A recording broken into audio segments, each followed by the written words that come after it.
Qu'est-ce qu'on peut apprendre de Bryson DeChambeau? Comment est-ce que ça peut nous aider? J'ai noté 11 points qu'on va voir ensemble aujourd'hui. J'espère que vous pourrez en faire quelque chose pour votre jeu, que ça vous aidera en tout cas à réfléchir. Salut à tous, c'est Nicolas, je suis pro de golf depuis 1994, 16 victoires chez les pros. Et sur cette chaîne, je vous aide à progresser massivement. Pensez à vous abonner si vous voulez vraiment progresser. Premier point, il est extrêmement long, il a beaucoup de longueur. Bon, il y a plusieurs choses, il y a son physique, mais il y a ce que je voulais noter avec vous, c'est une énorme amplitude. Amplitude latérale, une extension des bras. Il n'est pas ici, il va loin, peu armé d'ailleurs. Beaucoup d'amplitude latérale. Il a aussi beaucoup d'amplitude de swing tout court en s'aidant du talon gauche qui se soulève. Il n'hésite pas à soulever le talon gauche pour avoir une amplitude énorme. Il permettra après de dérouler avec beaucoup de vitesse et de puissance. Deuxième point, le démarrage, absolument pas de main. Rien. Pas de ça, rien du tout. Aucune action des poignets. Rien. Pas d'armement.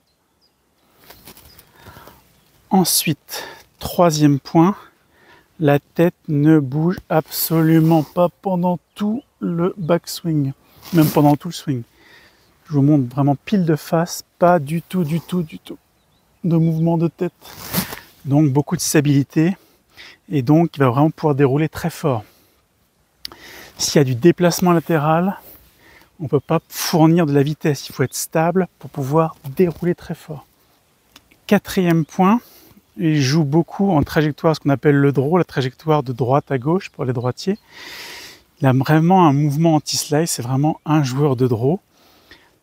Et comment il fait pour cela? En fait, il explique dans un exercice les sensations qu'il a. Il explique que vraiment il fait attention à bien tourner. Le buste ici est bien tourné. Et d'ici, 2 étapes.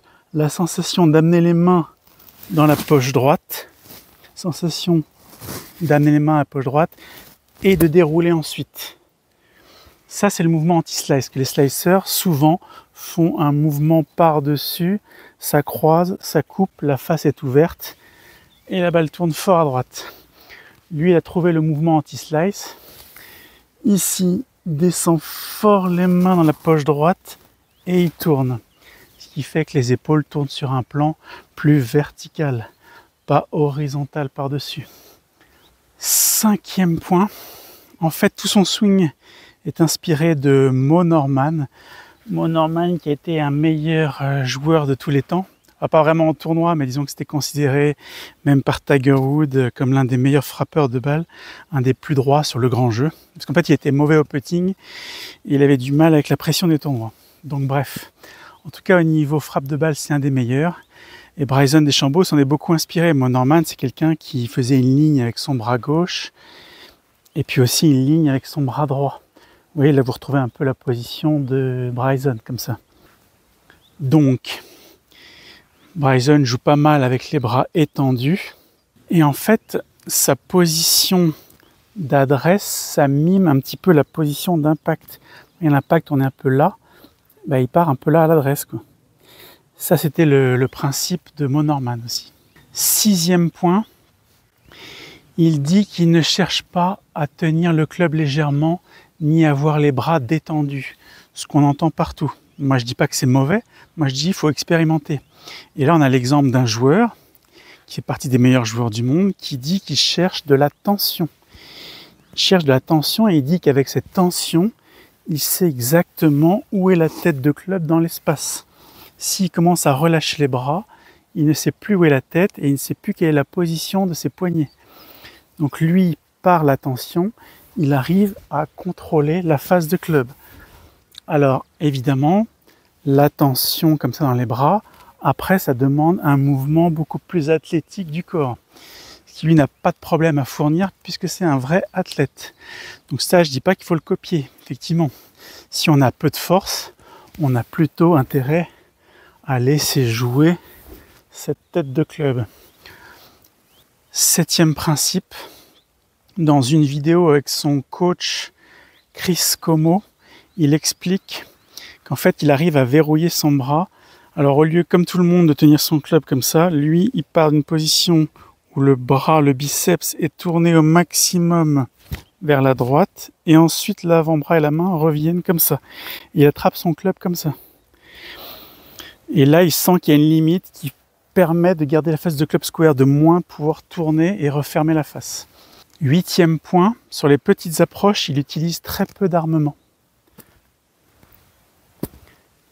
Certains joueurs arment assez rapidement, lui pas du tout. C'est plutôt un de ceux qui arment le moins rapidement, on va dire, pour les approches. 9e point, il joue des clubs à longueur unique.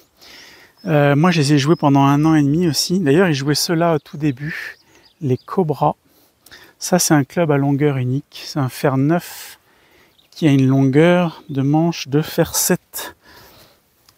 Lui, ça fait des années qu'il joue ça, il est bien avec. Bon, c'est un des rares joueurs, mais voilà. Moi, les clubs à longueur unique, je les conseille quand même assez facilement pour des débutants ou des joueurs qui n'ont pas déjà beaucoup d'années de golf, qui vont pouvoir profiter du fait que tous les clubs sont de la même longueur. Donc, c'est toujours la même posture. On va dire que vous tapiez un coup de 50 mètres ou de 150 mètres. C'est quand même assez agréable. Par contre, je trouve que les clubs à longueur unique ont un inconvénient. C'est pour ça que j'ai arrêté de les utiliser.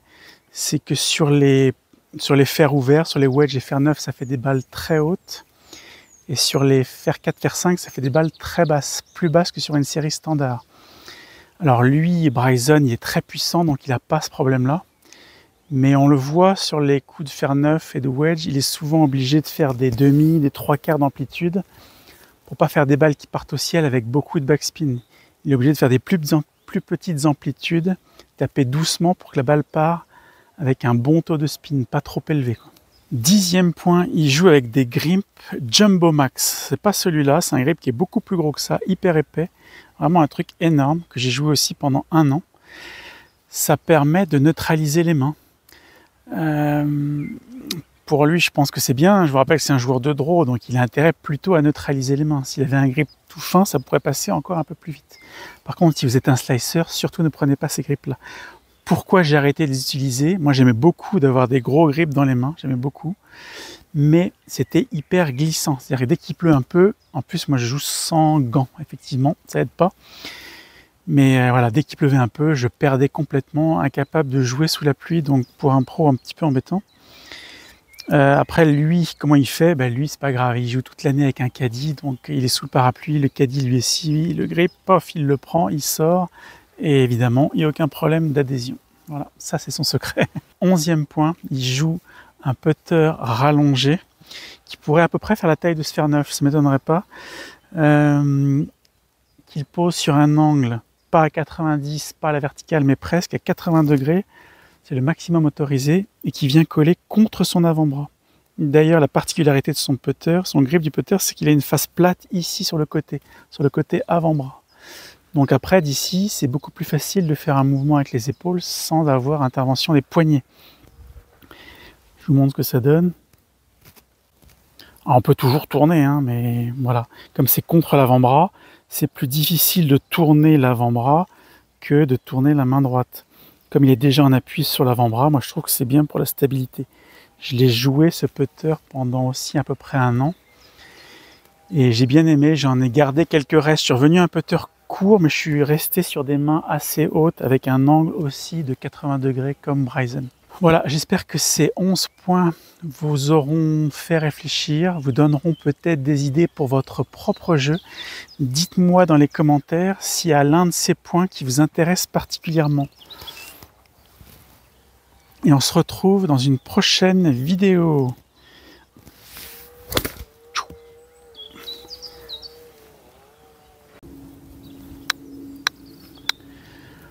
Pour ceux qui souhaitent apprendre le golf à mes côtés, j'ai un cadeau pour vous.